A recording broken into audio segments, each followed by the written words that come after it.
কি দামটা পছন্দ হয়েছে? কি হলো বলুন, আপনার লোভের জন্য এই দামটা যথেষ্ট নয়? এইসব কথার মানে কি? আসলে আমার কি মনে হয় জানেন?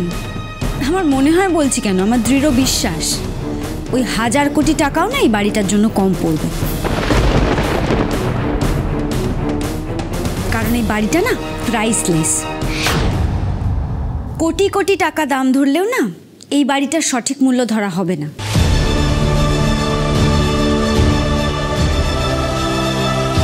আমাদের শেষের কবিতার দাম না কোনোদিন টাকায় ধরা গেছে না যাবে।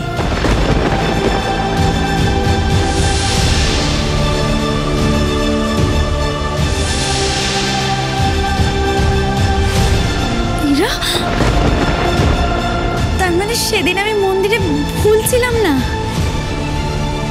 এটা আমি কি দেখছি? কেন নিলাম হবে না কেন? এই বাড়ি নিলাম হোক, সেটা আমার বাবার শেষ ইচ্ছে ছিল, আর সেই অনুযায়ী এই পেপারে সিগনেচার করে দিয়েছি।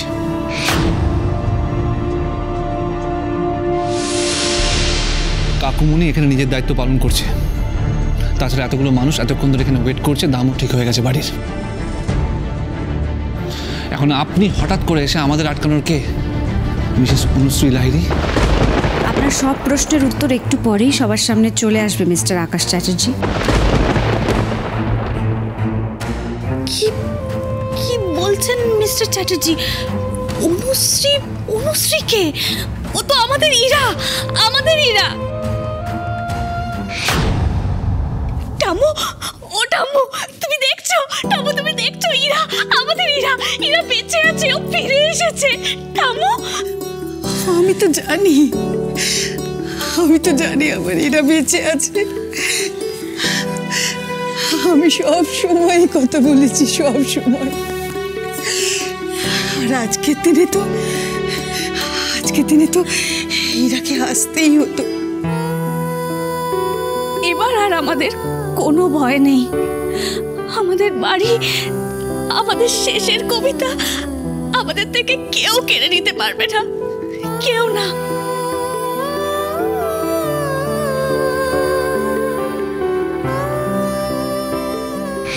এসব কি হচ্ছে রণজয় বাবু? না মানে আপনি উত্তেজিত হবেন না, আমি দেখছি। না দেখলে হবে না। Stop this nonsense, do something. Sure please.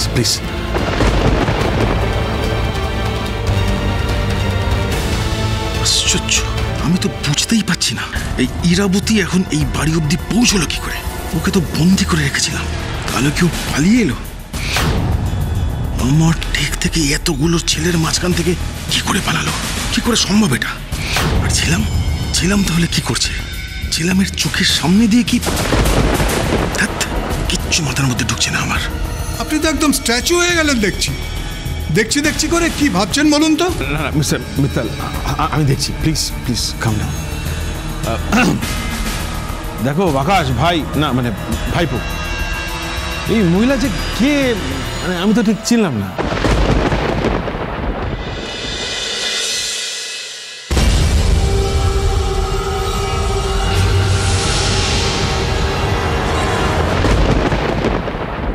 একজন অচেনা মহিলা বাড়ির ভেতরে এসে কি উল্টাপাল্টা ঝামেলা পাকাচ্ছে, মানে আমি তো কিছুই বুঝতে পারছি না।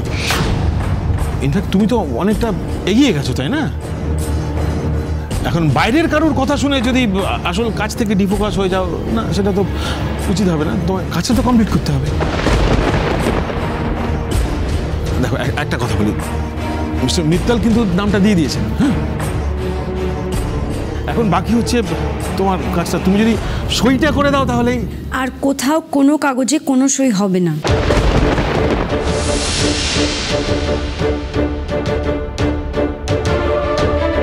আমি কি বললাম আপনি শুনলেন না? আমাদের শেষের কবিতা বিক্রি হবে না। আরে আকাশ তুমি ঝামেলাটা মেটাও প্লিজ।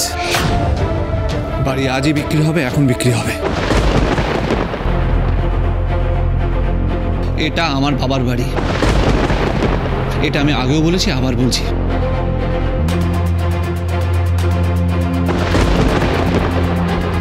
আমার বাবার শেষ ইচ্ছে ছিল এই বাড়িটা বিক্রি করে যে টাকাটা পাওয়া যাবে সেটা চ্যারিটিতে দান করা হবে। আর বাবা ঠিক যেমনভাবে চেয়েছিলেন ঠিক সেইভাবেই কাজটা হবে। আর আমি এসব বিক্রি করে আমার ফ্যামিলি নিয়ে ফিলাডেলফিয়া ফিরে যাব। আর এর মাঝে আপনি আটকাতে পারেন না। নিশ্চয়ই বাধা দেব, কারণ এই বাড়ি যে একা আপনার নয় সেটা আমি আপনাকে আগেও বলেছি। বাড়ির মালিকানা ওই কাগজের 4টে লেখায় প্রমাণ হয় না। বাড়ি তার হয় যার ভালোবাসা লেগে থাকে বাড়ির প্রত্যেকটা কোণায়, যার আত্মা বাস করে এই বাড়ির প্রাণ কেন্দ্রে। একটা কথা কেন ভুলে যাচ্ছেন? কাগজে কলমে এই বাড়িটা আপনার হলেও এই বাড়িতে আপনার থেকে অনেক বেশি সময় কাটিয়েছি আমি, ইরাবতী।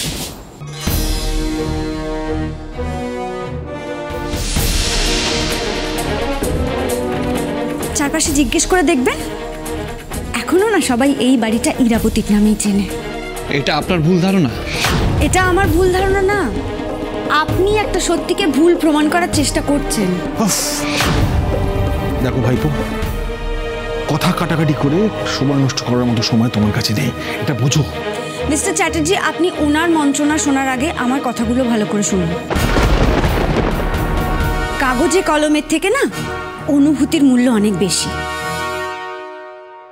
নিলাম করে বাবার ইচ্ছে পূরণ করার থেকে এটা আদেও আপনার বাবার ইচ্ছে কিনা সেটা জানতে চাওয়াটা আপনার বেশি জরুরি। আপনি যেমন বলছেন আপনি আপনার বাবার ইচ্ছে পূরণ করছেন, তেমনি আমাকেও এই বাড়িটা রক্ষা করার দায়িত্ব কিন্তু আমার জীবনের সবচেয়ে প্রিয় দুটো মানুষ দিয়ে গেছেন, আমার বাবা আর আমার এই বাবা। তাই আমি আমার জীবনের শেষ নিঃশ্বাস পর্যন্ত ওনাদের দেওয়া দায়িত্ব পালন করব। আমি ইরাবতী, আমি এই বাড়ি অন্য কারোর হতে দেব না।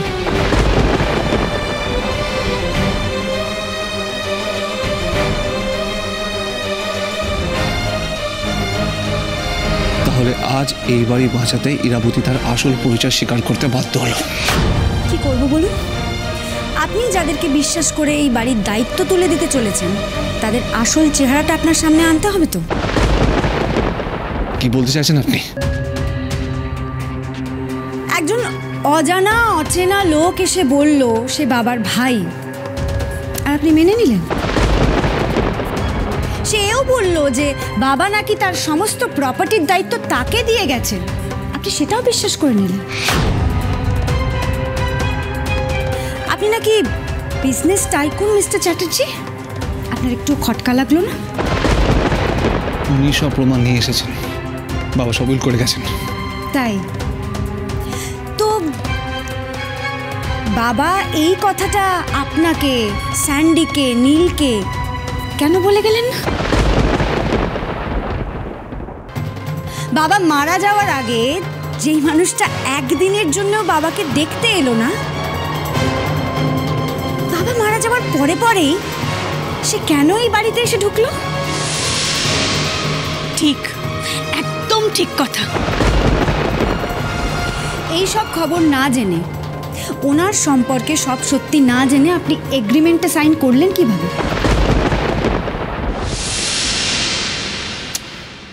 কি মুশকিল, তো আচ্ছা প্রবলেমে পড়া গেল। আচ্ছা আচ্ছা, আপনি কি বলতে চাইছেন বলুন তো? হ্যাঁ, কি বলতে চাইছেন? আপনি যা যা বলছেন সেগুলো সত্যি, আর আমি যা বলছি সব মিথ্যে। আমি একজন মিথ্যেবাদী। সচ্ছ ভাই, ভাই বাবু, তো আমার কাছে এসো, আমি তোমাকে একটা কথা বলছি, তুমি যে শোন। দেখো, এই ভদ্রমহিলার কথায় তুমি কান দিও না। উনি কিন্তু ওনার কথার মার পেছে না আমাদের যে শুভ কাজে দেরি করিয়ে দিচ্ছেন। তুমি ওনাকে বাড়ি থেকে বের করে দাও।